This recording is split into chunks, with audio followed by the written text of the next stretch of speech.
How's it going, guys? Welcome to the Dimes Only Podcast. I'm your co-host George. For you guys who don't already know, for you new viewers, but to you guys who've been supporting us, thank you so much. It's meant a lot to us. Just the support we've been getting. You guys, appreciate you guys. It means a lot to me. You guys are real ones. I'm your co-host, Buddy. We're out here trying to give you guys 10 out of 10 content. Thank you guys for rocking with us. Thank you guys for keep on supporting us. And we hope to continue to get you guys' support. And let's get right down to it, man. Buddy, did you watch that game last night? I mean, of course you did. Of course I did, man. For you guys who don't know, Kansas, North Carolina, national championship game. I think it lived up to the hype, Of course, national championship games in general, they're usually close. And I think this one was great overall. North Carolina came out really hot. Was up 15 at halftime. 16 was their biggest lead. And then Kansas just came out in the second half. And I think overall we're just a better team. They came out running and gunning, getting defensive stops, making their shots. And it was just a great game overall. I enjoyed it. What are your thoughts on it, George? I think MJ should be disappointed. All right. The GOAT? The GOAT MJ? Nah, not the GOAT MJ. Anyways, I feel like UNC fumbled the bag, especially, Caleb Love. I know he got hurt, but after that injury, man, I support that he wants to go right back at it after getting hurt. But he came down.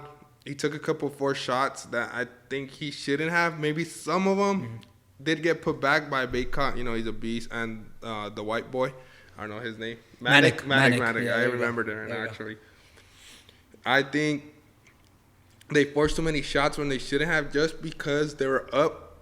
And then R.J. Davis did chuck up some forced shots too. And at the ending, I think the second to last possession, they had like 17 seconds left. Right.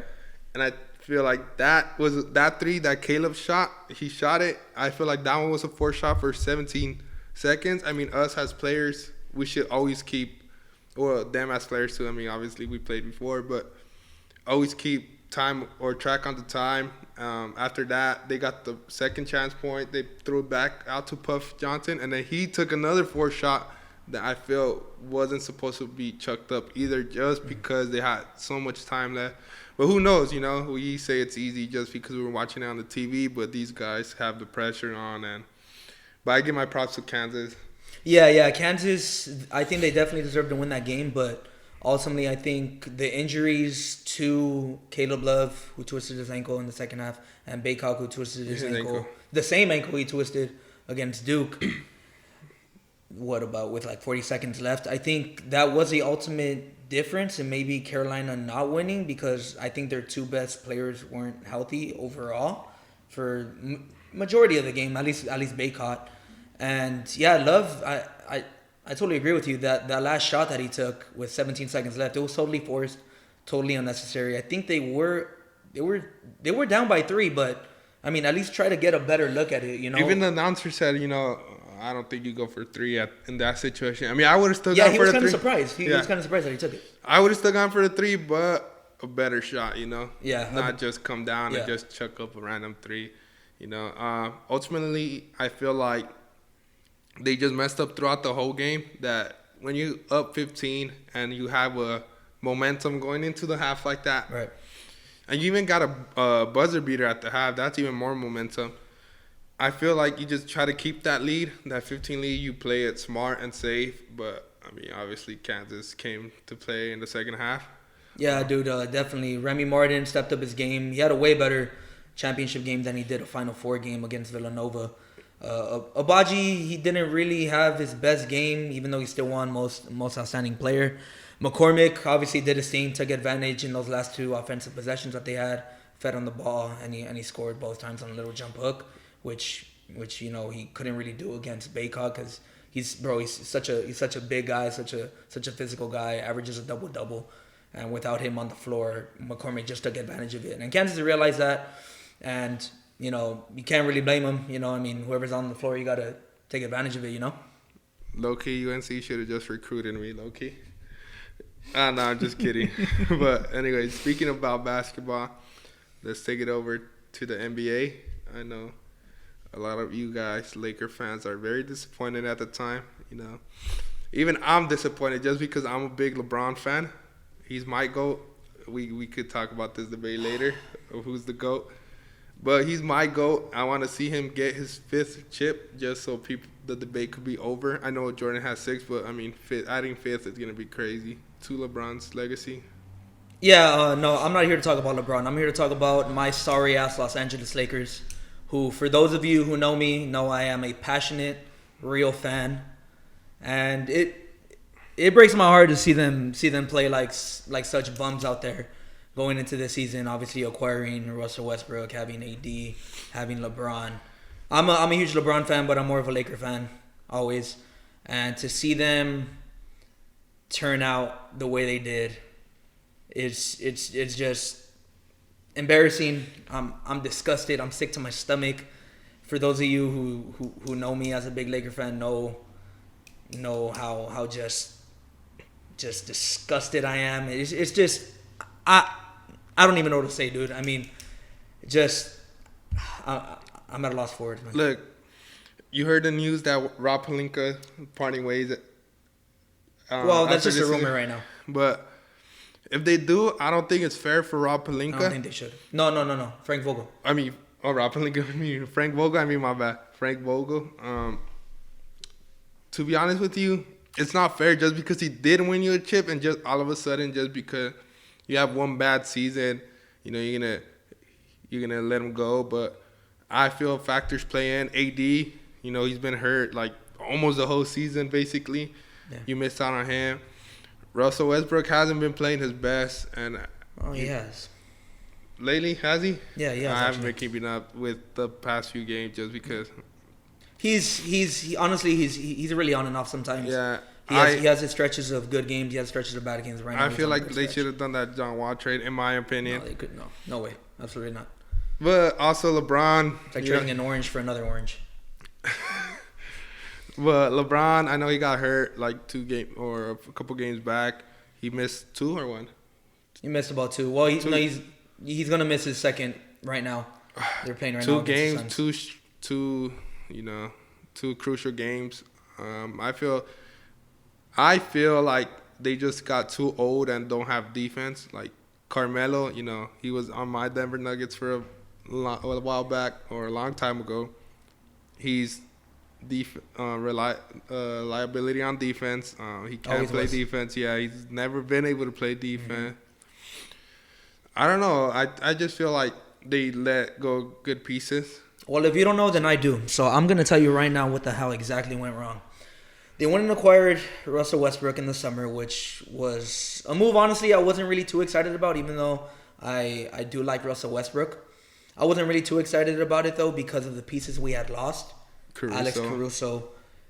We just let go of Wesley Matthews. We traded away Montrezl Harrell with that Russell Westbrook deal. We let go of Marc Gasol, who was a great passing 5, and just everything we had, KCP, Kuz, everything we planted our identity with, defense and players knowing the role, we let go of that, and we got a player like Melo who revitalized himself with Portland, but still wasn't the player that fit Frank Vogel style, which is a defensive guy. We got Malik Monk, who's just an offensive guy. We let go of JaVale McGee. That was last season, but still, that was a pretty dumb move for me. And well, we got back Dwight, which is good. We should have never let go of him in the first place. And just the whole personnel did not fit with Frank Vogel's style. We should have traded for DeMar. We should have even traded for maybe Buddy Hield as well, just so we could keep Buddy Hield and then other players intact, so we could afford Alex Caruso. And just overall, front office, horrible job. LeBron James and Anthony Davis, I feel like are a part of that blame as well. And I mean the injuries too. I mean injuries suck, and it was just bad. Just to add on to that, I don't think Westbrook was gonna be a fit just because he's a ball dominant player. And so is LeBron. So is LeBron. The only thing is that Russell Westbrook could chuck up a lot of shots that his field goal percentage is really bad. Sometimes I'm not gonna say all the time. Yeah, he's even been missing layups this yeah, season. his 3-point percentage has been trash. Yeah. He cannot shoot the ball. And also, I blame not every Laker fan, but most Laker fans. You know what? Why? Why? What do you blame Laker fans? Just because they tend to run people out of LA.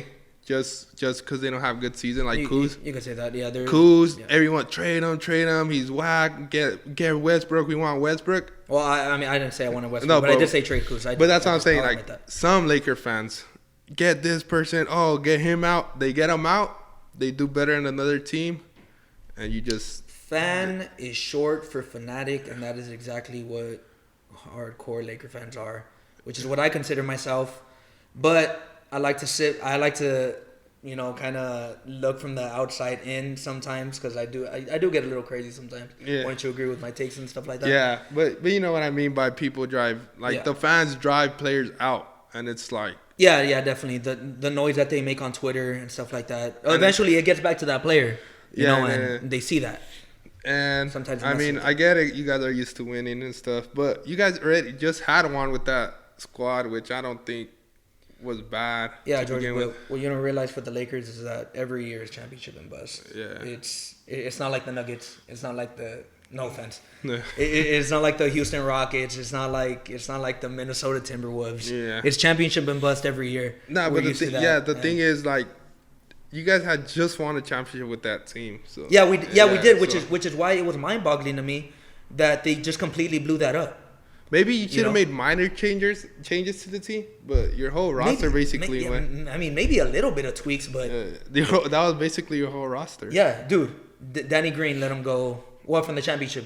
Everyone's saying he was Danny Green, trash. JaVale McGee. Everyone's say, oh, he can't hit a three. But if you think about it, you don't have Danny Green there to drop 20 a night. Of course. You have him to play defense. He was a great defensive player, and then you just let him go. And now you have Trae Young dropping 30, 45 points on you and stuff. So, but honestly, people just want scores. He's not scoring. He's not good. Nah, you got to think about the defense. Danny Green was a great defensive player. Yeah, of course he struggled, but offensively he did struggle. Offensively he did struggle. But at the end of the day, you guys want the chip, and you just got to give him another chance. Yeah, no, yeah. I mean, same with KCP too. I mean, at times he did have his offensive struggles, but he was going to bring it every night on defense, and you knew that he knew his role. Same with Kyle Kuzma and the other players we had on that championship team. It's just sad to see, just knowing that 2 years ago we were on top of the world, of the basketball world, and now you guys aren't gonna make the play. We're on the verge of you guys are not gonna make it. I know we're not gonna make like 0.2% chance they make it, huh? Yeah, and then we're playing the Suns. We're gonna lose today. We're gonna play the Suns. We're gonna get blown out by them. Damn, Booker. And it's just, man, I just can't believe how rock bottom we've hit compared to where we were 2 years ago. But you know what? I can't even say I trust the front office right now, because according to Magic Johnson, they didn't even want to give DeMar DeRozan a 3-year deal, which now seems like the dumbest move that didn't make. If you guys get DeMar, we don't know the kind of season he has. Yeah, you don't, but at least you have those other players intact, though. You have Caruso and you have Kuzma and KCP. But I mean, right now it is what it is, I guess. I've accepted their fate. We're not going to make the play-in. I don't think anyone wants to see them in the play-in, to be honest, because they're just that bad. They're that unwatchable. And I guess we'll just have to see till next fall, man. I mean, all right. Be like that. Just a little switch of topics. Just want to talk about gym, just share what's been going on. We've been working out. You been in the gym consistently? I've been trying to, but it's pretty hard, So I remember I started like about a year and a half almost. That's gonna be 2 years. That I took it kind of serious. I'm no expert. I would say I'm still like mid-level, but I'm no newbie to the gym. Still learning. Yeah, still learning here and there. Always looking for improvement. Always hitting up people for advice and stuff. Right. But you know what's the worst? Tell me. Being Mexican and hitting the gym. Oh my God, dude. The reason why is I've been hitting the gym. I eat, but the diet's not there. You eat pozole and all this stuff. Especially my dad. Dude. He likes to drink his coffee. What is the diet with Mexicans? He likes to drink his coffee, but he always needs to have something sweet. So I go to the gym, I get my pump or whatever. I come home, first thing I see on the table, conchas, pan dulce, and it's like, bruh, I'm trying to eat good. Yeah, and my dad, then don't eat it, but the temptation's hard. I used to be strict when I was losing weight. I was like at 250, my highest, that was bad. Damn. Now I'm like 220, 225, around there. Not where I want to be, but I'm up there. But I think I should take it more serious. I got a little bit more lenient after I lost that much pounds. Yeah. So I've been a little bit more lenient. But I also want to struggle. You know, my discipline's bad. And I also actually, like I said, I'm a beginner. Or not a beginner, but mid-level. I have a hot take for you guys. Tell me. People who get mad when asked how many sets they have. That's never really bothered me. Nah. Have you encountered something like that? Huh? Have you encountered something like that? Yeah. I've asked how many sets. Actually not me, but my older brother.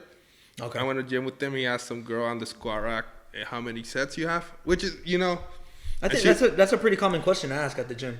And then she was like, I don't know, like 4 or 5. I just got it. She gave him attitude. And let me tell you this. I get your guys' argument. Oh, we feel rushed. No one's telling you to rush yourself. We're just saying how many sets you have.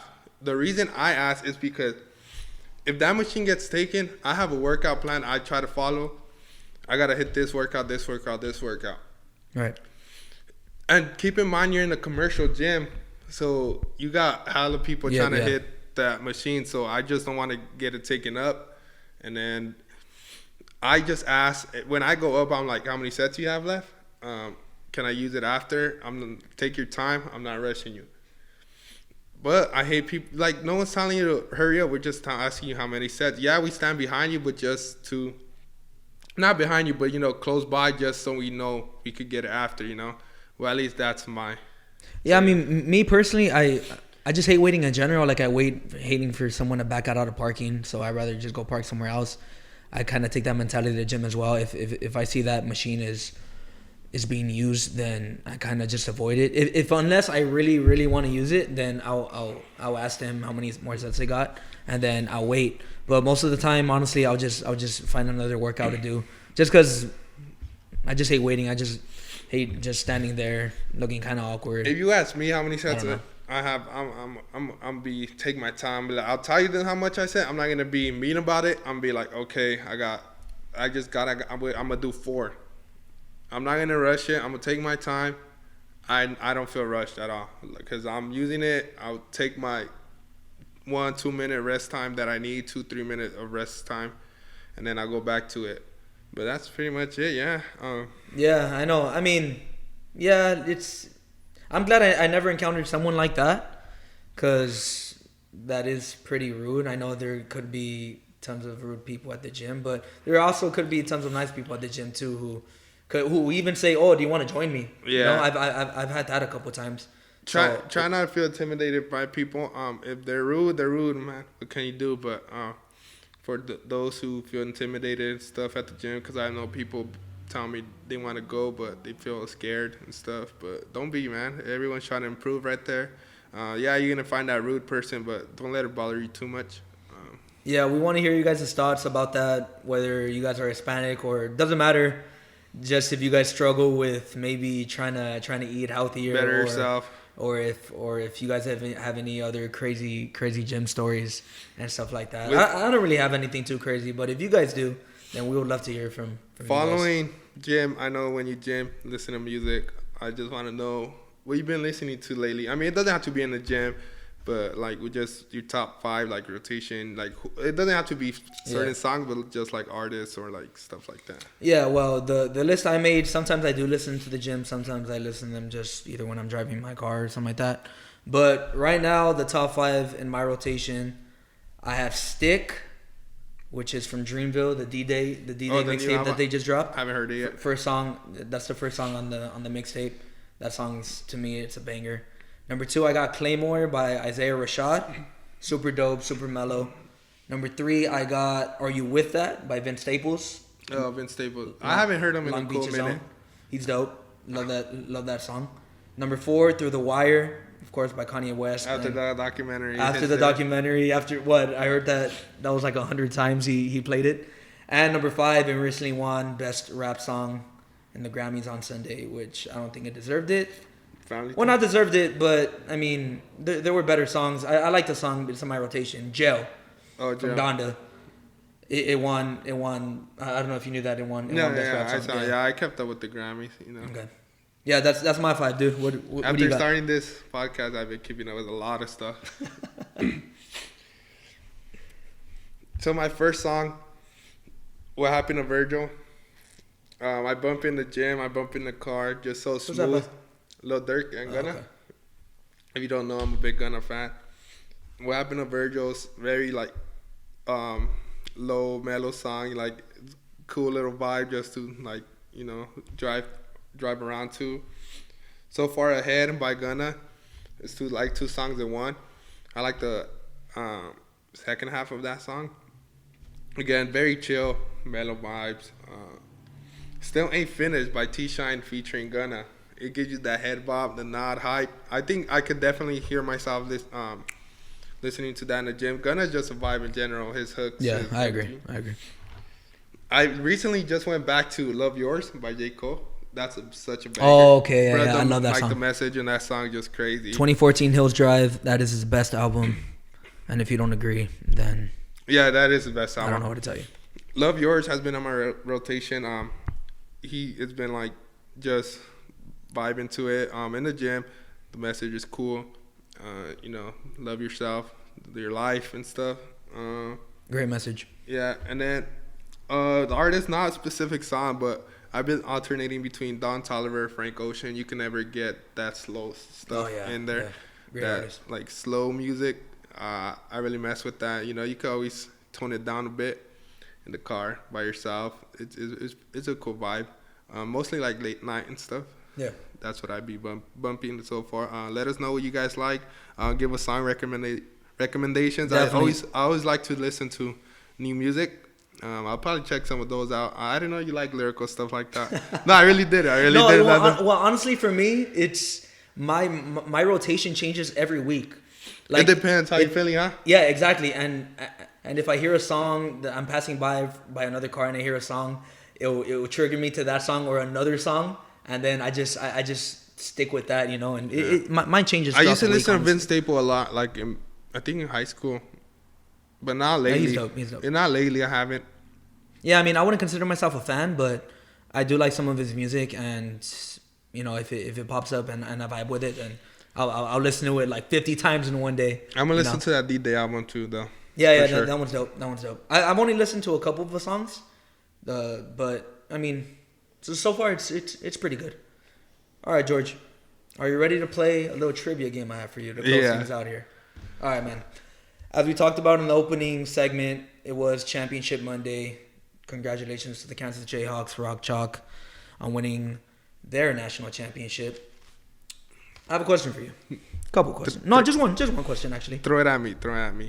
Can you name the top 10 schools with the most NCAA championships? Not in order. Bonus points if you can name how many they have. Not in order, just the top 10. Duke, Kansas. All right, hold on. Okay. All right, Duke, Kansas. Mm-hmm. I would say Kentucky. I feel like is up there. UCLA.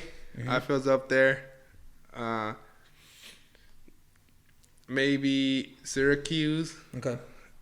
That's 5. 10. Damn, I can't even think of 10 schools right now. Villanova, maybe. Okay. That's 6. Arizona. That's 7. I don't even think if Arizona has one. I'm just going off the top of my head. You got 3 more. 3 more. I'm going to throw in North Carolina. Did I say North Carolina? No, you didn't say North Carolina. North Carolina, yeah. Well, I don't know. Duh. I don't know. I was going to tell you. Do you want me to give you a hint? Yeah. I said Kansas, right? You said Kansas. You got 2 more. 2 more. I'm going to throw in... I can't think of no. I'm just throwing SC and... All right, that's it. That's it? 1 more. Okay. I'll just throw You in got SC. 1, 2, 3, 4, 5. Then you got 6. You got 6 of the 10. Oh, that's not bad. So, 6. I'm going to go in order. Number 1, UCLA. They have 11. Last time they won was in 95. Number 2, Kentucky. They have 8. Number 3, North Carolina. They have 6. Could have had 7. Number 4, Duke. They have 5. Number 5, Indiana. Oh, They have 5. They were a powerhouse back then. Number 6 now is Kansas. They have 4. Okay. They have 4 now. Tied with Kansas is UConn. I forgot about UConn. UConn, they have 4. 8, Louisville. They have 3. Oh, okay. Well, they have 3. I mean, their title got vacated in 2013, but I guess That Shabazz Napier year, I remember that year. Yeah, I forgot about Shabazz, UConn. I don't know why. Something Boatwright. Right. I forgot his first name. Number 9, Villanova. Villanova. They have 3. And number 10, you wouldn't have guessed it. I wouldn't have guessed it either. Cincinnati. They have 2. Oh my Last God. time they won it was in 1962. Bro, UCLA hasn't won since UCLA hasn't won since 95. 95. Bro, Yep. that's crazy. When I was doing my research, UCLA won, I think, 6 in a row. Yeah. Reminds me of the Celtics when they won the Yeah, they also won in the 60s too. Yeah, man, that's the top 10. Damn. I know, dude. Wouldn't have guessed that. Yeah. So if North Carolina would have won, they would have been 1 shy of tying Kentucky. But it is what it is. I think they'll come back stronger next year. Yeah, I think so. Because Too. I think Caleb Love's gonna come back. Baycott. Nah, I think Caleb Love's going to the draft. I don't know. They didn't really have a lot of top NBA prospects. Yeah. But I mean, you never know. But after that performance by definitely. Caleb, I think the NBA will suit him. Yeah. Baycott would be a good powerhouse in the. Actually, he's kind of undersized, but his physical shape. You never know. He has the NBA body already. Okay. All right, guys. Thank you guys for tuning into today's episode. We really appreciate it. Hope you guys stuck all the way through. Much love to you guys. Keep supporting. I mean, I hope you keep supporting. Not gonna obligate you, but we love the support. You guys really rocking with us. Most of you guys. Thank you so much. Just make sure to follow our socials. Follow us on our socials, please. Dimes Only Pod, Times Only Podcast. I don't know. Maybe we get 200 followers on the Instagram. We could throw like a little giveaway or something, or 150 followers. Yeah, maybe see. Like us. It could be a secret, but yeah, just do that. We really appreciate you guys. We appreciate y'all, and see you guys next week. Peace.